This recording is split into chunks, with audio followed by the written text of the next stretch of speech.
réalité qu'on ne vous dit pas, c'est que ces guerres-là sont organisées par l'élite de la politique française avec les dictateurs en Afrique.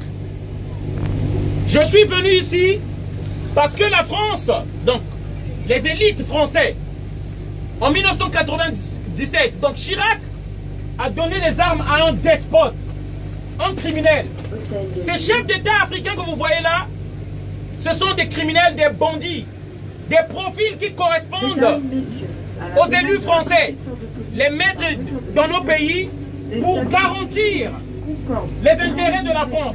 Donc, les richesses des Africains, nos minerais, notre pétrole, notre coltan et toutes les richesses que nous avons, afin de les envoyer vers la métropole et surtout pour les intérêts personnels et privés de vos élus.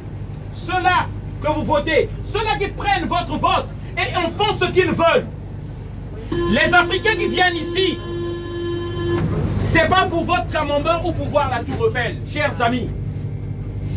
Ces Africains qui viennent ici parce que la politique extérieure française a transformé l'Afrique en enfer. Ils nous ont imposé des dictateurs. Lorsque nous on vote un président, ils organisent un coup d'État où ils trichent des élections pour venir mettre des dictateurs. Ce que je vous dis là, je ne l'ai pas lu quelque part. Je vous ai dit au départ, j'étais un immigré. Moi-même, je suis victime de cela. On vient en France parce que nous fouillons les bombes de la France. Les Africains ne savent pas fabriquer les armes. D'où ils achètent ces armes-là, ces dictateurs qui sont là. Ils sont approvisionnés par les élus occidentaux, les élus français. Voilà ce qui se passe en réalité, chers amis. Et aujourd'hui, grâce aux réseaux sociaux, nous allons dire toutes ces vérités-là.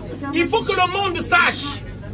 En 2011, la France de Nicolas Sarkozy a accompagné des rebelles jusqu'à la porte de la présidente de la Côte d'Ivoire pour mettre au pouvoir un despote en Côte d'Ivoire.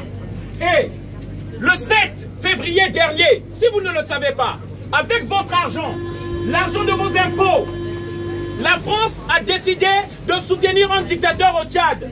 Ils ont bombardé une population qui veut se libérer d'un dictateur. C'est ce qui se passe. Et ne vous étonnez pas dans 6 mois de voir des immigrés à vos portes. C'est la politique française.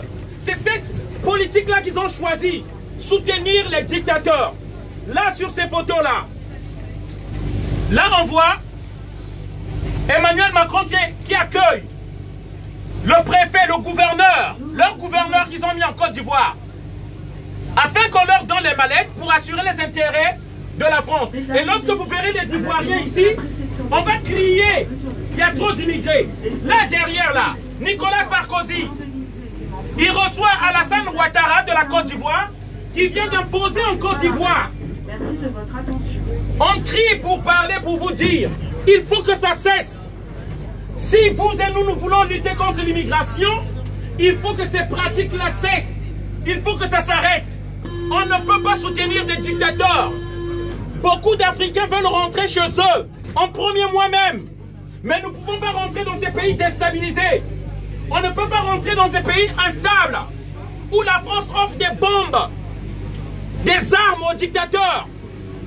Parce que leur principale cible, ce sont les peuples. Ils ne veulent pas que les peuples décident de la politique de leur pays. Vous n'avez pas peut-être besoin de m'écouter. Vous n'êtes pas obligé de m'écouter. Mais faites des recherches. Faites des recherches sur la politique française vers l'étranger. Avant d'ouvrir la bouche ou avant de parler. Parce qu'aujourd'hui, le sujet brûlant, c'est les immigrés. Il y a trop d'immigrés. Les immigrés volent notre pain. Les immigrés volent notre travail. Avant de parler, demandez-vous quelle est la politique française envers l'Afrique et envers ces pays-là aujourd'hui qui envahissent la France. Voilà le message que je voulais faire passer. Je souhaite une bonne journée à tous. Merci encore.